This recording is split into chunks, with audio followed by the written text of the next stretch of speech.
people will just float in as we go. All right, amazing. So welcome. My name's Lucy Grierson. So I'm the product and delivery lead for AMO. Obviously, we've got our CEO here, Fatima.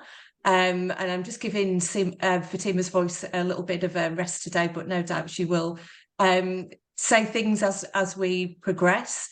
So it's February. I hope 24 has got off to a good start for everybody so far. And I'm excited to get into the concept of adaptive governance. So we really thought at AMO that this topic is really worthy of a discussion because it represents like a really interesting juxtaposition of something that we traditionally see as being really rigid governance, with the concept of adaptability, which is obviously quite the opposite. So yeah, going to be interesting to see how we bring those two tangents together and what benefits that could potentially offer us. So we've got an hour together. However you want to show up in that hour is absolutely fine by me. This is a meetup. The kind of style will be informal. So if you just want to kick back and relax and absorb some information, that's totally fine. Equally, if you've got anything to add, that would be wonderful. It's always great to hear of different experiences and to get a conversation going. So yeah, let's kick off. All right, so essentially the structure of this session, we'll do just a little bit of a recap to set the scene. We're then going to talk through some common challenges with adaptive governance. We'll get into some approaches to actually assessing adaptability levels, and we'll use a specific governance capability just to keep this really value added and really kind of focused in terms of an information exchange and a discussion point. We're actually going to give you a really practical takeaway plan that you can use to prompt some thinking in this space, should you choose to want to actually bring any change to your governance functions. So yeah, that's it in terms of the content of the day or the hour. All right, so just to give a little bit of content as to, so we've got Agile Ideas. You can access this information through LinkedIn or directly through our website. And we tried to bring like a little bit of continuity to our themes for the meetup, so where that makes sense. So our last topic was Agile and governance specifically. So if that is of interest to you, please feel free to take a look at these resources. There's a heap of other interesting topics on there also. So yeah, if you want to kind of go back and have a look at our evolution, please feel free to do that.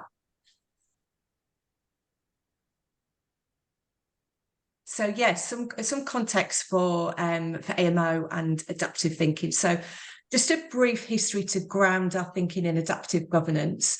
And you'll see that I've got some comments here alongside also timeline of developments in project delivery.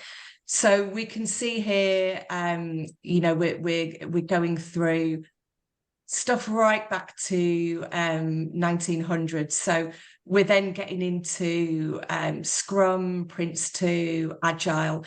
And you can see, I don't know, like for me, in the past 20 years, I think that there's been a lot of development in methodology and technique. And as a result of that, a requirement for us as governance professionals or PMO professionals to kind of respond to that.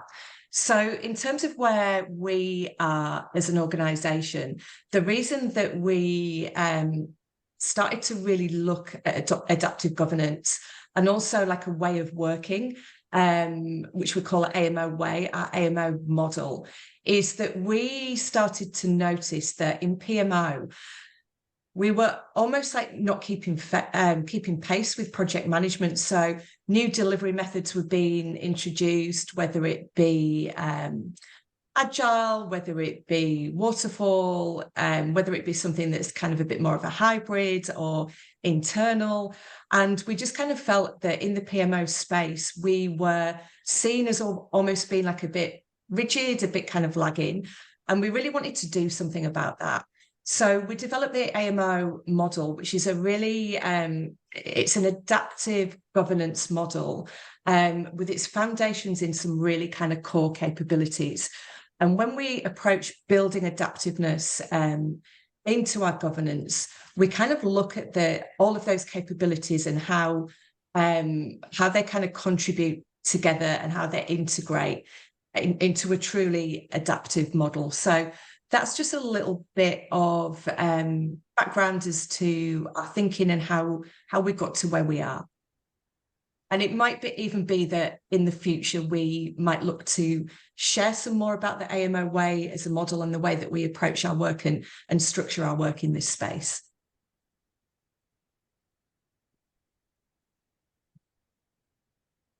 All right, so look, there's lots of different approaches to governance. I think the kind of traditional, some people would call this waterfall concept is one way of looking at governance.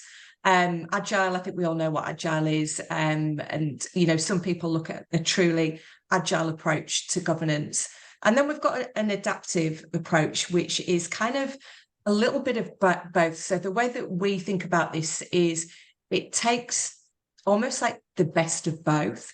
It really looks at the circumstances of your delivery ecosystem and your organizational structure. It looks to accommodate uncertainty, volatility, change. And at its heart, it's really simple. And also, we really wanted to really kind of call out that there are different governance approaches that are really suitable to different circumstances. Now, it doesn't mean that any are better or worse than any others. It's just that we've really found that the adaptive approach, we found that it really is largely common sense. It's not overly complex. Through some kind of tweaking and some good design, it's really quite effective in driving good decision making. And it is also the concepts that we use, we've found to be repeatable regardless of people and project type. And we think that the kind of intelligence is in this simplicity. So just to use maybe a personal example. So I often work with large, complex programs with really diverse work streams, really different kind of ranges of risk profile and intended outcomes. And I found that this adaptive governance approach, which we're going to get into, really works for me as it allows me to structure the right level of oversight and process, regardless of the intricacies or differences in the project itself or the delivery approach. So that's where I've kind of found the sweet spot is for me. And I think, Lucy, it would be worth adding as well, like when we look at the other, I guess the reason why we sort of started to put some names on these things is people, I think, often get confused with the fact that governance is governance regardless where we go. You know, I think we can all agree that wherever we go in any organization, the definition of governance is relatively same. But where it becomes different, and this is where we're talking about adaptiveness, is the how we apply it. And so many of the organizations that we've been working with in the last sort of 6 to 8 years, the challenge they're having, and particularly the larger organizations, is if you think about like the banks, for example, they've gone from traditional, very rigid governance structures, which is absolutely essential in banking. And then they're trying to go all the way to the other side and make it what they consider more of an agile type of governance. The problem is the gaps that they're raising with us is the mechanics of how they do that. So if you see the key word being is the how.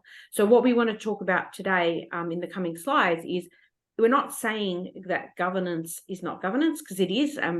The same definition applies anywhere, but how we apply it. And that's our reference to what adaptive means, and taking what works. I don't know if that resonates with anyone, and if anyone had any thoughts before we move on.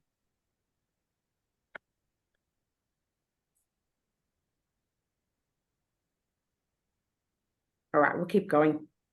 Cool. So I guess just to kind of recap. Oh, sorry, Nina, you put I think Nina's put her hand up.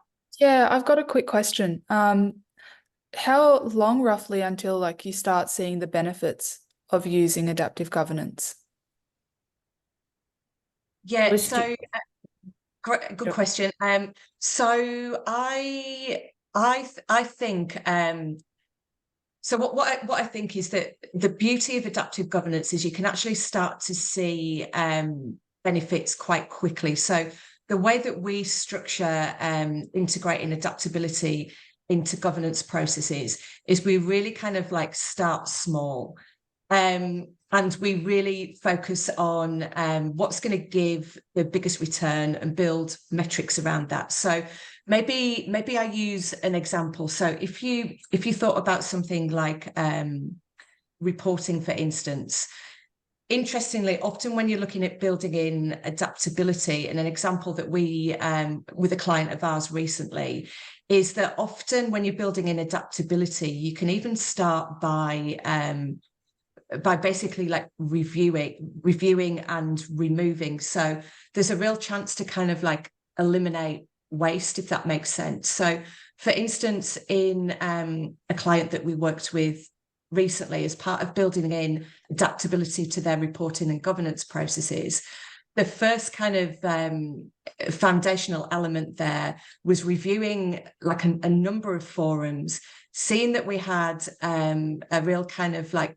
crossover in terms of remit and decision-making authority, and also a number of different reports being built for different purposes, which was, you know, pretty labor intensive from a people perspective, and also basically people being included in forums where there isn't like a direct interest, and B, there isn't the ability to kind of influence or requirement to make a decision. So sometimes when you're building in adaptiveness, you're kind of empowering people just to question things that are not working. And so where you may have unnecessary complexity or friction in your processes, it can be very, very easy to show benefit quite quickly just by eliminating, which is a really kind of, you know, simple first task. Amazing. Thanks, Lucy. No worries. Yeah, just a simple slide here to show that governance is not all the same. So external governance, so what are we thinking of here? We're thinking about regulatory, legal, you know, kind of restrictions on our environment that are just required. So we wouldn't want to be doing anything that would, you know, there's a lot of external governance that you wouldn't want to be building necessarily adaptability in. It's just this is rigid, and it's rigid for a reason. Equally, sometimes at the enterprise governance level, we're going to have things like organizational policy and procedure. Again, is rigid, and it's rigid for a reason. So the governance that we're talking about here is in our project delivery space. So just to kind of keep grounded that it's this kind of governance that we're talking about.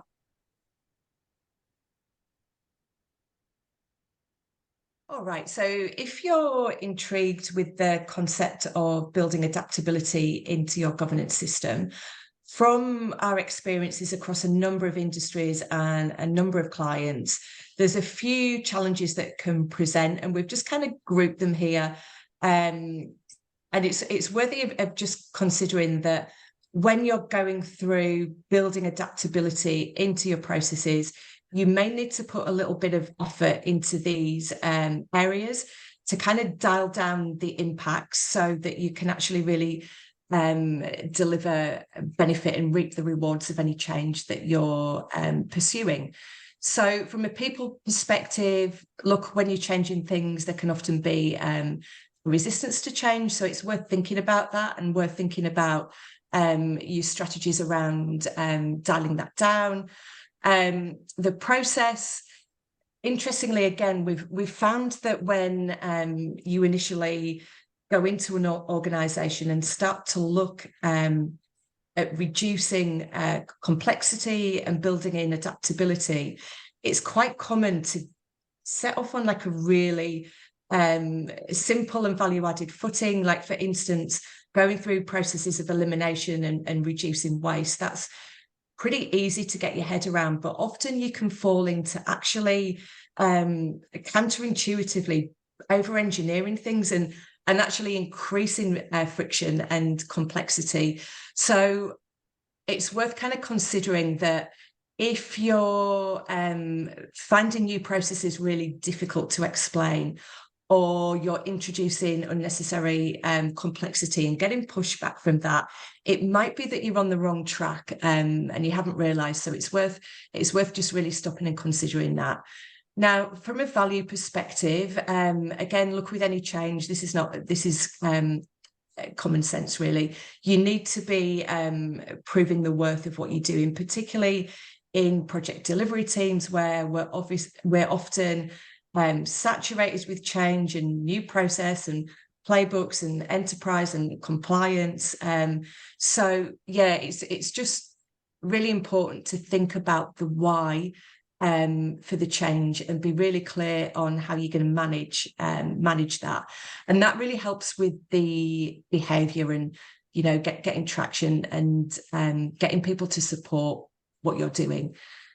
Sponsorship, always obviously necessary to any kind of change agenda, and just to think that when you're changing governance, it's no different to any other change that you're making. So we've found that it's really powerful to start slow and actually be really bold in promoting efficiency savings, or particularly anything around risk reduction, improved decision making, etc. So yeah, just some foundational aspects to really think about with making change. I was thinking, if I may interject, talking about the change management and the risk management as well. Do you think like adaptive governance supports risk reduction, or do you think it actually can like increase risk in a business? Yeah, so my opinion, I'll be interested to hear any other people's views, but my opinion is that it contributes, and I've seen adaptability and governance processes contribute positively to risk reduction, in the sense that at their heart, these processes really support collaboration. And so I think by collaborating, there's generally a positive impact on reducing risk, and also by increasing the quality of information used to make decisions. So again, I think that can contribute positively to risk reduction. Yeah, I agree completely. And I think by being adaptive, the difference is we're not setting up gigantic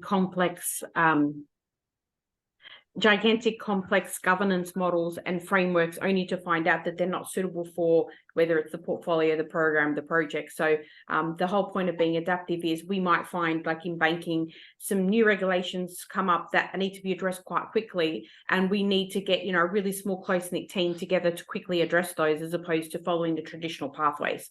So it's definitely a good opportunity for that as well. Thank you.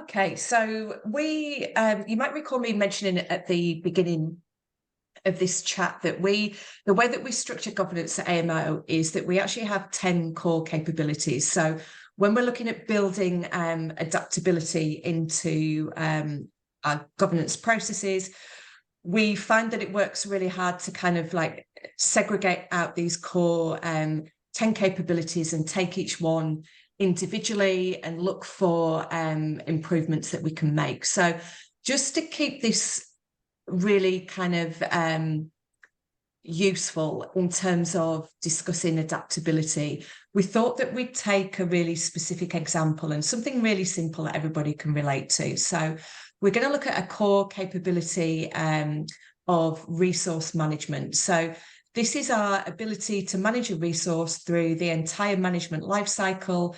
And that enables you to ensure that you've got the right people in the right roles at the right time to support organizational objectives, growth, and customer demand. So in terms of, there's some pretty basic inputs here into resource management and also some outputs. So as we kind of go through how you'd start to look at building in adaptability to this process, this is what we're using to kind of really ground our example. So we're looking at managing resources, looking as to how to assess how this particular capability is working in your project delivery world, and how you kind of go about approaching building out some adaptability and improving how this process works.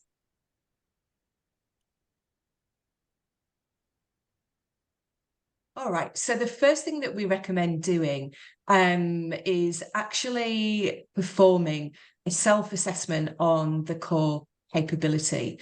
And so what kind of characteristics would we be expecting to see in a highly adaptive environment against aspects that you'd expect to see if actually your environment for managing resources is not particularly adaptive? So for instance, in this green area, we would have resilient and sustainable approach to resource management. So what kind of characteristics would indicate that? Well, we'd be looking to see and confirm that we've got flexible recruitment approaches that are responsive to changing needs and circumstances. So can we get the right people in at the right time? Have we got mobility, adequate mobility in our internal resource pool? Do we even understand what our resource pool is and their skill sets and where they sit and their availability? We've got innovative solutions to optimize resource usage and retention. So have we got a growth strategy in place for our people? Are people able to put their hand up for certain kind of work that would give them stretch or allow them to grow in their careers within the organization that they're working in? Do we do regular assessment and monitoring of resource use and the ecosystem health? So do we, kind of a recap on what I've just said, really, like, do we understand where our resources are, what their capabilities are, what they ultimately want their capabilities to be? And do we have, reasonable ways of booking resource and avoiding resource contention? Do we have collaborative networks, so partnership and collaboration amongst diverse stakeholders, leveraging all of our various internal knowledge and skill sets? So that would be characteristics of a really kind of like adaptive, optimized resource management function. Equally, on the other end of the scale, if we've got a heavily rigid structure, what kind of characteristics would we be seeing? So we'd be seeing rigid resourcing policies that are resistant to change, despite evidence suggesting the need for adaptation. So, maybe you're working in an organization that maybe you can't use contractors, or you can only use like internal hire, or you can only use external hire, or something that kind of just doesn't really fit with the way that the organization actually works and the kind of resources that they might need. There's insufficient resource, so people are overworked.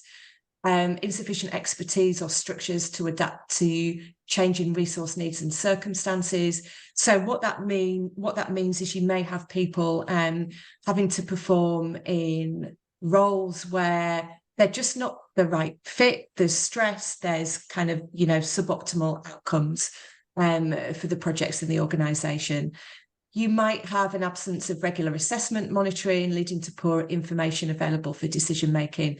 So maybe you've got no idea of the resources that are available to you, and that maybe, the way that you book resources is inconsistent. And and there might be a lack of collaboration hindering knowledge share and inhibiting progress. So yeah, there are a few things to kind of look out for that you might be thinking, oh, this is an area that we could actually do a bit of improvement work on here and maybe improve this kind of core capability.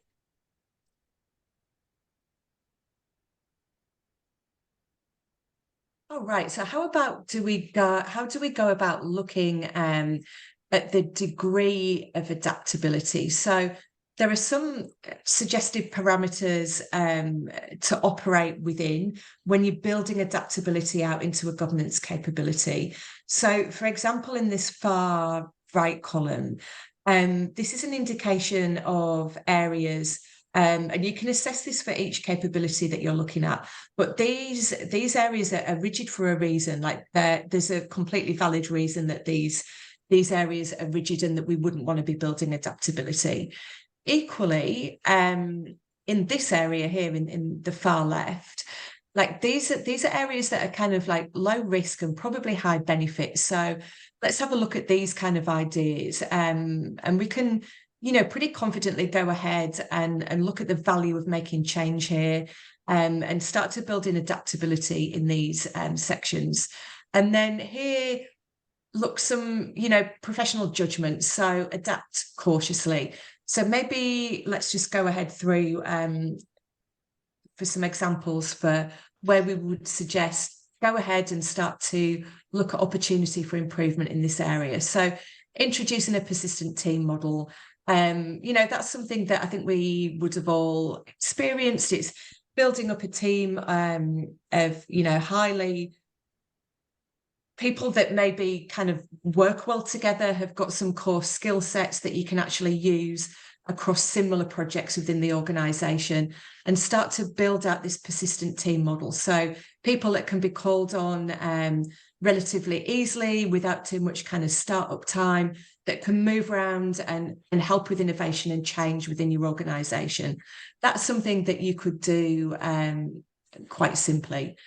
Creating a skills matrix, so identifying organizational skills gaps and start to plan to close those. Maybe working with your talent and culture people, start to look at connecting what are we going to need as a project community in terms of skills in the medium to long term, and how can we start to be proactive in planning for that. Implement software or tools, and it doesn't need to be complex, but that can track resource usage, analyze trends, provide real-time feedback for decision making.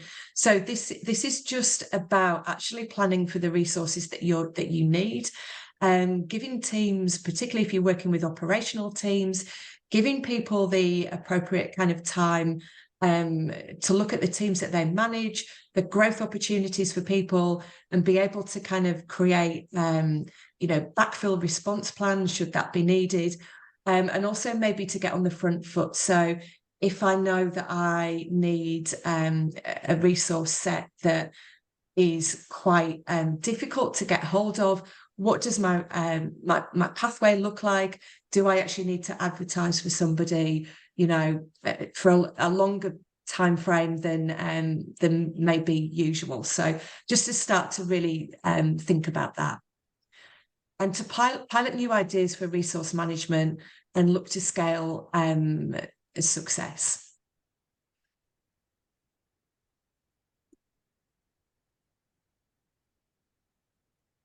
All right. So what kind of outcomes, if we've built good adaptable processes, and again, we're just looking at managing resources here, but what from our observations, these are the kind of outcomes that we would feel quite confident that you could expect, and these outcomes are quite consistently eventuated across our clients. So for example, it would be very reasonable to assume if you've built out an adaptive governance function for managing resources, that we would expect to have like agile skill development. So actively investing in continuous skill development and training for resources, ensuring adaptability to evolving project requirements. So you would expect to kind of start seeing that as an outcome. You'd expect to start seeing the core skill sets of the people that are working in your project teams start to uplift, and people being really involved in that growth journey, then being aware of what skill sets are going to be useful to the organisation going forward, and actually being proactive in using the resources that are available internally or externally to start to kind of level up to fill that demand. You'd expect to see dynamic resource allocation. So having a system that allows for dynamic resource allocation, enabling that quick response based on changing priorities and demands. So really kind of understanding that, because with the best made plans, things still go wrong, challenges still emerge in project delivery. You may get to a point that you're testing something and actually you need quick fix, or maybe there's contention in resource allocation and you need more than you originally thought of a certain skill set. If you've got adaptability in your processes, it shouldn't be too hard to be able to access a system, whether it's through collaboration and network, or whether it's through something more formal in terms of tooling, to be able to make a quick adjustment to fill any kind of like short-term gaps.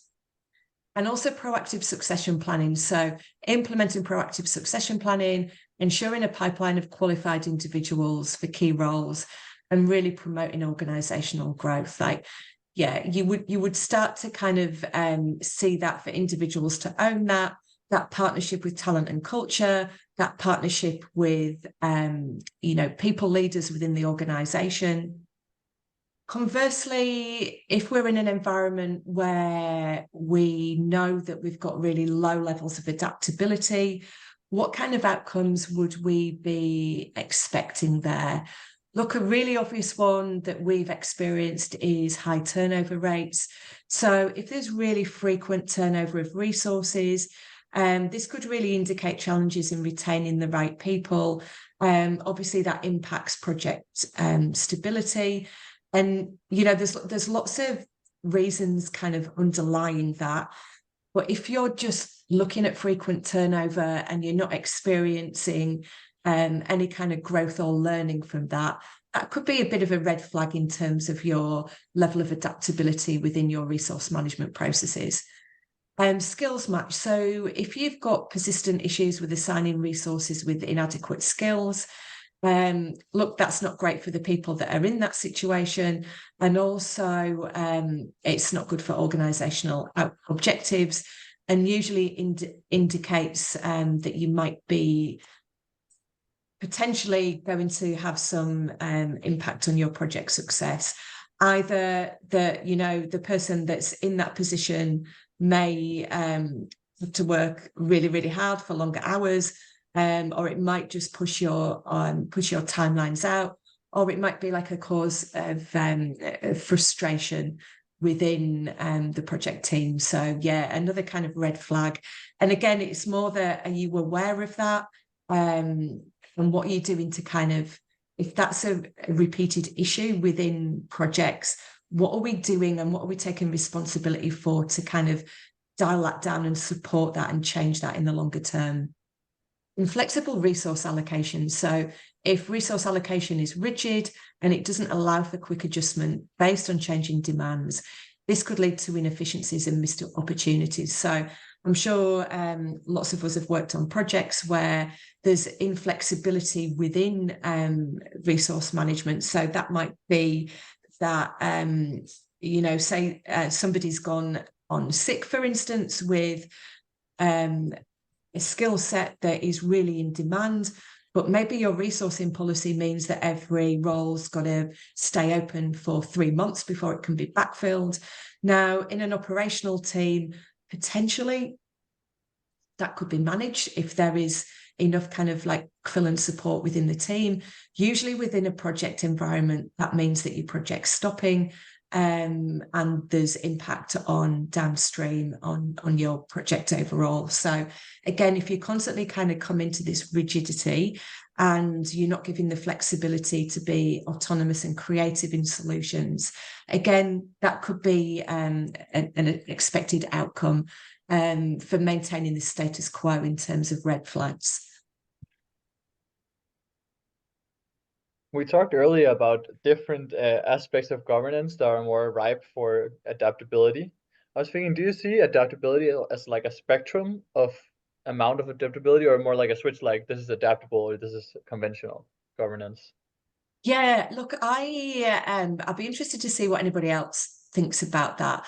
I definitely see it as a spectrum, and the reason that I say that is, if we think about the way, like the AMO way, and we think about like our 10 core governance capabilities, I think it's very normal to have high levels of adaptability in some core capabilities. So, like, for instance, you could be highly adaptable in your budget management. You might have an amazing finance team and brilliant finance business partnership in project delivery, and all your reports might be amazing, and you've got kind of complete clarity over budget and really good support in your forecasting.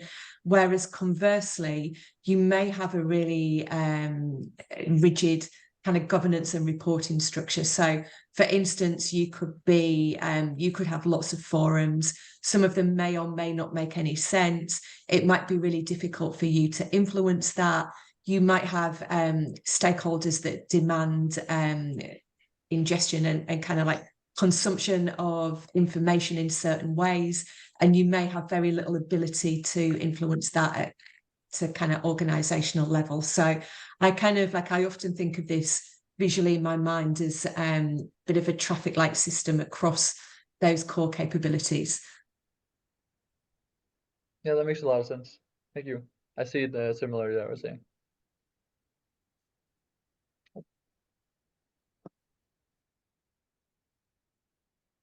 Okay, we can move on, I think. All right, so look, here's some prompts for you to consider. So if you're in a delivery team at the moment and you've got responsibility for oversight within projects or across a program or a portfolio, and you're facing into some kind of like sub-optimization within your governance processes, these are some really good open questions to consider. And we often do this with our clients in a bit of a one-day workshop where you can put everything on the table, and you can ask different parts of the organization, whether it's your strategy team, your operations team, your delivery team, just some really good things and some prompts to kind of consider and start to kind of feel the way for, where have we got rigidity within our governance processes where it's not appropriate, and where have we got learnings where we're constantly hitting these kind of problems, or we've got this friction, and we'd really like to do something about that. So maybe we just look at a couple of these. So agility and flexibility. So is our governance structure designed to quickly respond to changing circumstances? So what this means is that, the way that we deliver projects changes quickly. The way that we consume information and make decisions can change quickly. New regulations can come along, new project control requirements, new compliance initiatives, new technology. So do our governance structures, can we reflect on that change and respond quickly? And even more importantly, can we actually lead some of this? Can we be proactive and be on the forefront of change? Are there any mechanisms in place to adjust governance processes and structures where we need, do we know how we can flex? Do we know who we need to get together? Do we know what kind of conversations we should be having and where? And do we have collaboration so that we're not kind of isolated and trying to figure things out on our own without the proper organisational context? Is there an understanding around how to scale and tailor governance? So this is really kind of suggesting a level of repeatability and sustainability in our processes. So if we've got lots of different ways of kind of, I don't know, like for instance, reporting project status, we really want to have that comparability across our portfolio. So, you know, the kind of commentary that we're making, is it hitting the right, is it hitting the audience at the right level so good decisions can be made? Are all of our, you know, most of us work with risk and issue management frameworks. Do we understand them, and are they actually applicable across the organisation as a whole? Are the key repeatable processes, are your key repeatable processes adaptive across all the functions? And are they aligned? Like, are people using them in the same way? Do you have that core understanding in the context of the organisation? What's another one that's important? So strategic alignment. Is the governance framework aligned with the organisation's strategic goals and objectives? And is that linkage really clear? And are we demonstrating what we're doing, like in terms of our projects? Are we being really clear on how that links to our strategy and how it delivers value for the organisation? And can the governance structure accommodate shifts in this organisational strategy? So say we get 6 months into our year, the strategy's been set, and the competitive landscape just starts to shift, and our organisational strategy starts to shift as a result of that. Like, what does that mean for our project delivery landscape? Do we have the capability in place to start thinking about, we've got this portfolio, but actually, do we need to stop something? Do we need to start something? Or actually, are we just on a train that just keeps going? Like, do we understand how to reflect the strategic intent of what we're doing within the various forums and the way that we structure our work? Maybe one more. So technology integration. Is the organisation leveraging technology to enhance the governance processes? So are we using our tools, the tools that are available to us consistently? So, you know, are we all using Jira and Confluence in the same way? Have we got decent filing structures in SharePoint? Do we use our collab tools in the same way? Because again, that really helps with collaboration and making scalable changes, so across the organisation. And it also really helps with diversity and inclusion. So, you know, if we want our resources, using our example, to move across our projects, it's really helpful if we're using our technology in a similar way, because it really kind of like gives like a learning advantage and a gateway to joining a team. So at least somebody can kind of feel centered in, all right, this is structured in a way that is familiar to me. I'm using these collaboration tools in the same way. I know where these files are kept, so I can go and familiarize myself with this project. It all kind of really supports that efficiency. And also, really importantly, do we have one source of truth? So can I understand the risks associated with this project? Do I understand where we are in terms of like change assessment, risk assessment? Do I understand where my issues are and my escalation paths? Do I know what my forecast is, and you know what my how the budget and the actuals are tracking across this project? Yeah, so that's kind of the one source of truth. But going through these questions can be really helpful and insightful from a project perspective and a team perspective. I was thinking there seems to be a lot of benefits in doing the adaptability, but if you're in a situation in a company that isn't a very adaptable environment, how would you try to like approach your stakeholders to try to make them also be involved in increasing adaptability in the workplace? Yeah, I think for me to increase engagement of stakeholders, I think that a really simple place to start is creating collaboration opportunities. What? So, like for I've instance, not if been on you're it, no. I've just sorry. So I think that if you're, so just looking to engage stakeholders, I think it's really good to start with like collecting some feedback and getting people involved in that process. So to include, it's usually really good to give people a voice. So think of some kind of creative and inventive ways to get stakeholders engaged in like actually having that voice and contributing to the change agenda. Also, stakeholder involvement, I think, particularly at an exec level, is really helped if you've got some good planning and metrics. So some real kind of like oversight around what are we doing, why are we doing it, and how are we measuring it? And I think like the exec level engagement in terms of exec stakeholders, you can build up some momentum by being quite bold in promoting what you're doing, why, and the associated benefit. But I think, just to kind of round that out so it's not too wishy-washy, I think involving the stakeholders in the assessment and them having a voice in the way that you're planning on making change. Thanks, Tor.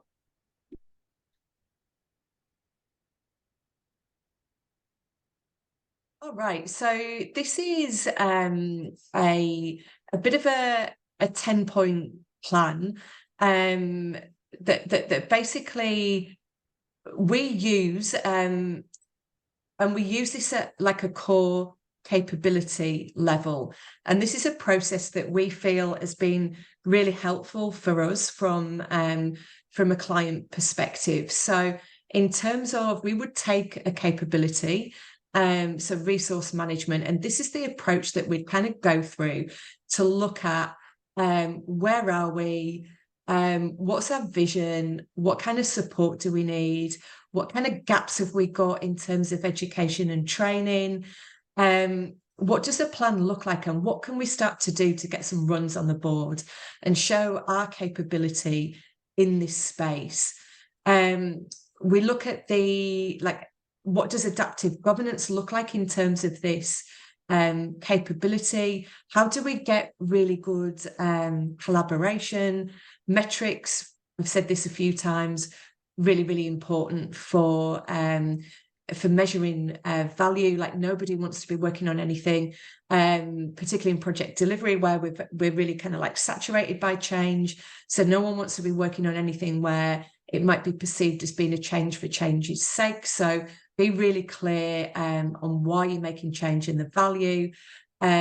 Cultivating a learning culture. So this is very like in that agile mindset. So none of this adaptability in terms of governance is a once and done. So it's kind of about understanding where you are, where you want to go in the short, mid, and long, and how you're going to kind of like work through that journey to really optimize how you use your resources, how you optimize your processes, and how you set yourself up and your organization is set up for strategic success in the longer term. So this is an approach that we use. It's proven, and this is just like a bit of a takeaway for you guys should you be considering trying to build out governance into any of your, trying to build out adaptability into any of your core governance capabilities. I just had a quick question, Lucy. First of all, thank you so much. So far, this meetup has been really engaging. I've really liked it. I just had a quick question. As governance continues to evolve, I just wanted to ask, what advice do you have for some organizations aiming to embrace adaptability as a core strategy? I think, look, for me, the advice for me would be to actually start at the very first point, which is awareness. So I think that when I'm looking at governance and levels of adaptability, I'm thinking about the organization's future resilience. And I'm also thinking about sustainability. I'm thinking about people, process. And so I think that the very first stage to get started with is having that core awareness of where you are in terms of like the self-assessment is just a really good collaborative session to do with an extended team where you take your core governance capabilities and you just start to really simply traffic light where you are. If you've got things that are working really well, then wonderful. You just want to make sure that you maintain that, and you'd maybe set up a bit of a, you know, like a review process around that, just to make sure that if anything starts to fall short, that you've got a nice little adaptive and proactive response. And equally, if you've got core governance capabilities that are falling short at the moment and that you think are potentially going to get worse and really impact your organization's success in the future, how are you going to start inching towards to future in those core capabilities? And I think having that awareness is a really, really good starting point. Thanks for answering that. No worries. I have a question as well. It might be a really silly or simple question, but what do you mean by capability? We've discussed managing resources, but what else is out there and how does governance extend to those as well? Sure. So look, within the AMO way, we've got a method that we use, which is essentially like a change and delivery method. And it's a way that we approach analyzing a problem, delivering a solution, and actually making that change stick. And it's a really kind of like integrated model. Now, underneath that, when I talk about capability from a governance perspective, I'm talking about core governance capabilities. So some examples would be project controls, compliance, managing resource, which was the example that we looked at today, managing your budget. Another example would be reporting and governance, etc. So it's those really kind of core foundational capabilities that underpin how you manage and provide oversight on all aspects of your organization, like whether it's a project or it's operational. So it's kind of like a way of working with an underlying core capability, if that makes sense. Yeah, absolutely. And I guess that's where that concept ties in with bringing together strategy, delivery, and operations that you don't normally see that you do with the AMO way. Yeah, Wonderful. Absolutely. All right, so look, we've come to the end of this session. I hope everybody's found it useful. And just to say, look, when you're starting to build out adaptability in your governance functions, it's really, really great to take the time to assess where you are and to really kind of understand your problems, your unique landscape, your organization. And we really recommend doing a bit of a workshop, like an internal workshop, to really optimize that collaboration and your roadmap. If you need any help with that, you know where we are. And if not, we hope to see you in the future at a future meetup. If anybody wants to kind of give any closing observations or to share anything right now with the group that's here, please feel free.